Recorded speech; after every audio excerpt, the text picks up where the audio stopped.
I'd like to welcome to Armenia TV the Armenian National Committee of Australia's Executive Administrator, Arin Markarian. Arin, thank you for joining us today. With the federal election on the horizon, we were hoping to ask you a couple of questions surrounding the political meetings and the lead up, so just a little bit about the process. So as part of this election campaign, who have you met with and how did the meetings go? This election campaign has been a very interesting one.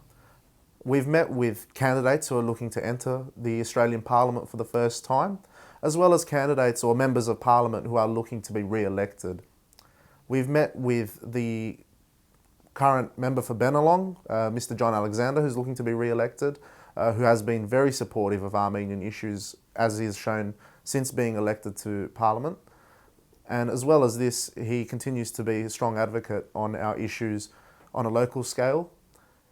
We've also met with other members, such as Michelle Rowland, who is the Shadow Minister for Multiculturalism and Immigration, as well as the Shadow Minister for Small Business. So when meeting with Ms. Rowland, we spoke and discussed on a number of issues relating to her shadow portfolio, such as helping Armenians to relocate to Australia comfortably through safe passage, obviously as a result of what's going on with ISIS in the region through Syria and Iraq. As well as this, Ms. Rowland is looking to help ease some of the burdens that can play a part on travelling to get here. As part of the election campaign, we have also met with Mr. Trent Zimmerman, who is looking to be re-elected as the member for North Sydney.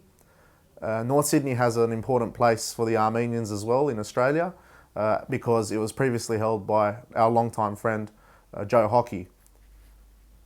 We have also met with the new Liberal candidate for Berowra, who has taken over from the Honourable Mr. Philip Ruddock, who also was a long-time supporter of the Armenian-Australian issues. Mr. Lisa goes into this election campaign looking to be elected and also expressed his messages to us to support our community on certain issues. That's pretty much Sydney covered. We also did have meetings in Melbourne. We had a meeting with both the Labor and Liberal candidates for the electorate of Bruce. This is important for the Armenian-Australian community because Bruce contains the largest amount of Armenians in Victoria. So from the Labor side, we met with Mr. Julian Hill, who is looking to take over Mr. Alan Griffin. When speaking with Mr. Hill, we spoke about various Armenian-Australian issues as well, and we had a very positive meeting with him.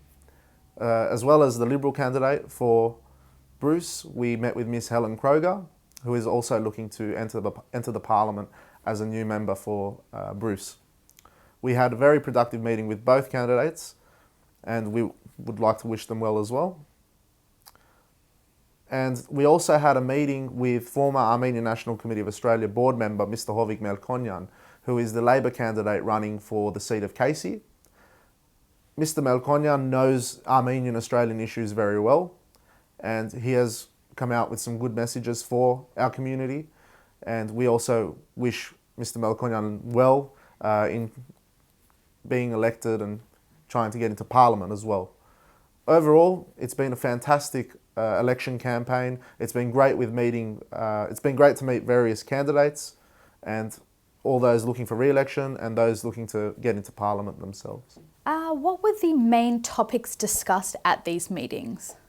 There were a wide range of issues and concerns discussed at these meetings, both domestic issues, domestic within Australian issues, as well as Armenian-Australian specific issues. First and foremost, which has been an ongoing issue for the Armenians, is to have federal recognition of the Armenian genocide. This has been an important one for a very long time, and we do continue to advocate to see that this happens as soon as possible, of course. We have also addressed the issue of Armenians being under threat from ISIS in Syria and Iraq, and we are advocating for their safe passage to come to Australia safely. Other issues that we've looked at as well include the right to self-determination for the Armenians of the Republic of Nagorno-Karabakh. They have been subdued to harsh crimes against humanity. They have been subdued to constant terror attacks, constant attacks on civilians, innocent civilians, and we have gone to various candidates to pass on this message of support, to have that support for the Armenians of Nagorno-Karabakh. So the right to self-determination was a very important issue discussed. As well as this, we have looked at various security issues for the community, to have more security for Armenian educational institutions and other Armenian-related centres.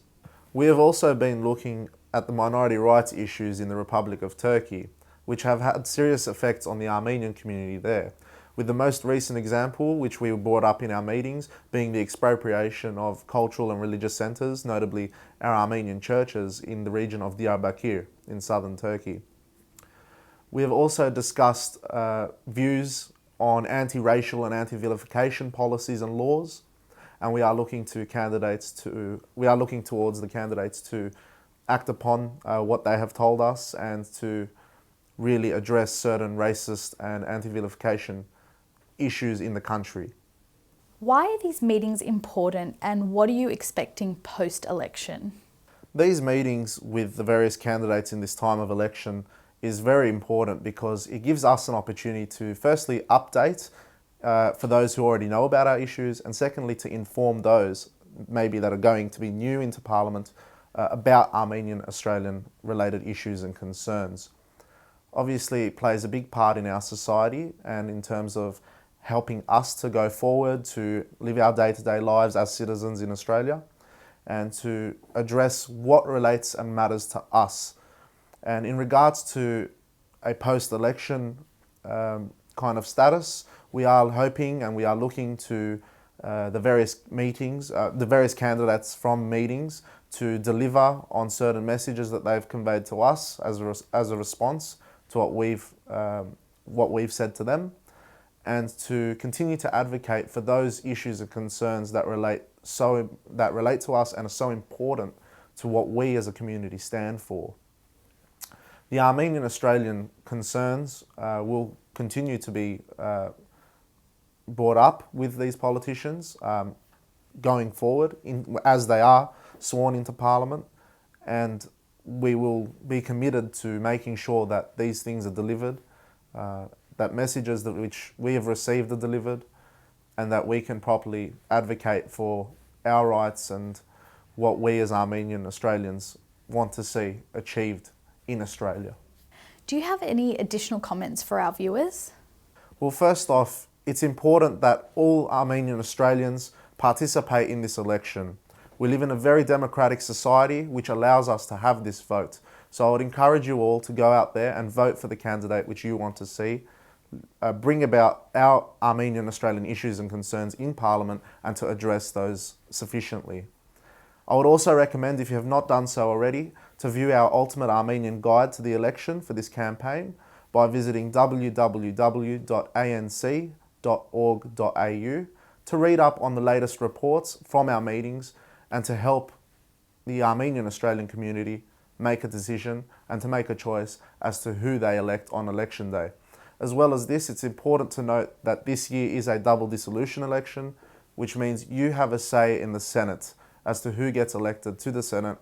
And with that, we would like to also inform you, the Armenian Australian community, that there are other minority or small group parties, such as Nick Xenophon's NXT team, who has been a strong advocate for the Armenian Australian community, as well as Fred Niles' Christian Democratic group, Fred Niles' group, the Christian Democratic Party, who has also been strong on Armenian Australian issues.